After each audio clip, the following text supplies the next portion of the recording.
Online Manipur YouTube channel asbing bir ba mayam pumna puam kan na taram noksari ahan badayam na maruoi ba update amam Manipuri police na social media thadurok pa paw ama khaktang update thamjage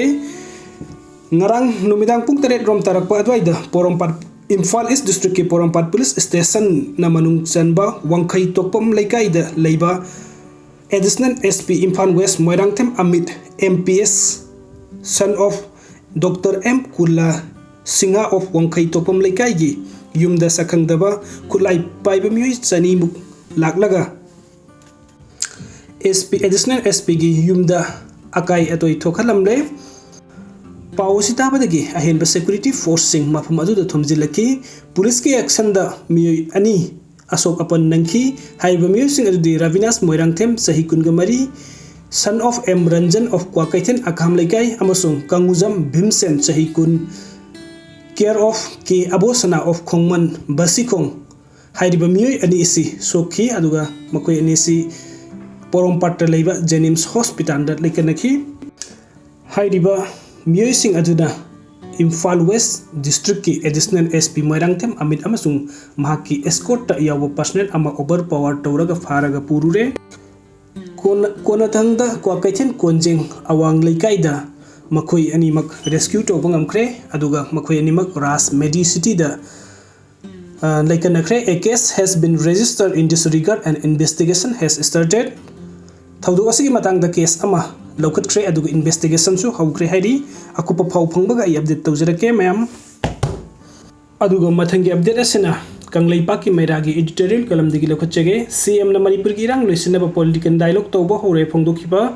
thatara suloklaba Manipur da thokliba kanglup ani gi sathiraba lan asi loisinaba bharat lengak amasung Manipuri lengak ani na lofam tokpa thodang adu lawdaduna hojik phawba leiri Manipur lengak ki mekei digi su aduki matik pangdraba mari bak punungsi draba lengak loisingni haibadu tasing na takpogum lan asi loisinaba hotnabagi mahutama khoi gi nungairaba taibang pan amada leithokpogum tawri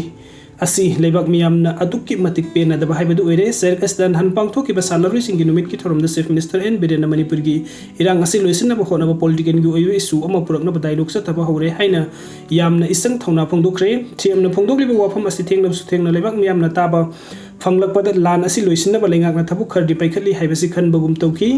adubo haidoki ba wafam asi singi khutka manana thabu oina pangthok pangam na ba hona biu haibasi su leibak miyam gi apamba ama oiri haibasi chief minister na khangbi pam togi Chief Minister numit adu da phongdok khibada Manipur gi miyam amadi lamdam asi bu kannana bhora bada politician amu oina surrender tobugi wapam suklai leite kanamata na magi aning ba pam bada thabuk tobu yaroi hojik Manipur thokli be irang asi kari sumi painingai leite Manipuri lengak leiri basi Manipur gi apun bak saktam kamnan bani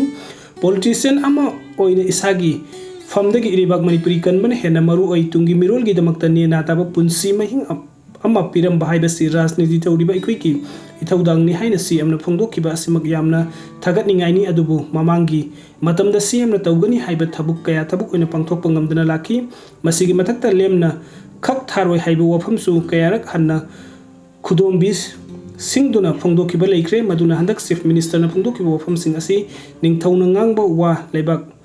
makha ta haide haibagum thabuk oina pangthok tuna Manipur da thokriba kanglup ani gi lan asi loisina ba honabiu maduna tana Manipur gi miyam da panghai hejin ba pangangang ba thabuk oina pangthok pangam da ba haibadudi tahandana ba phwaide gi aphabu oigani haibasi chief minister na khangna thabuk oina pangthok pangam na ba hona phamthogi hojiki matamase tawbo ngamloi da ba thabuk tawgani haiduna leibak miyam da haijilurabadi kari oirakani haibadu khanbi phamthogi